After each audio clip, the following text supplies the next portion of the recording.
Il y a une sélection qui se fait en début d'année, donc pour le championnat d'Europe et pour le championnat du monde. Elles ont été sélectionnées parmi d'autres équipes.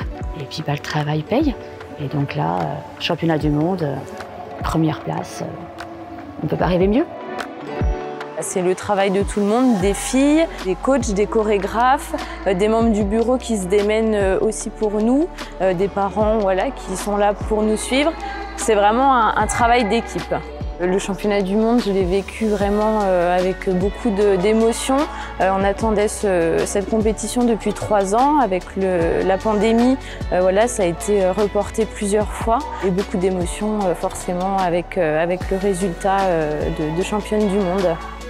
On espère toujours forcément arriver à la plus haute marche. Après, c'est vrai que je me disais non, c'est pas possible, les USA, la Hollande, il y a un niveau très très haut.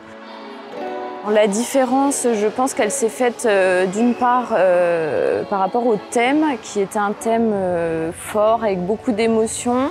Et je pense aussi que notre travail de précision sur les mouvements, voilà, elles étaient 44, mais il y avait un ensemble vraiment, je ne vais pas dire parfait, mais presque. Et je pense que ces deux éléments ont fait la différence par rapport aux autres équipes. Elles ont vraiment tout donné ce jour-là, et ça s'est vraiment vu sur le praticable. C'était le dernier championnat du monde, donc c'est écrit dans l'histoire, c'est écrit partout.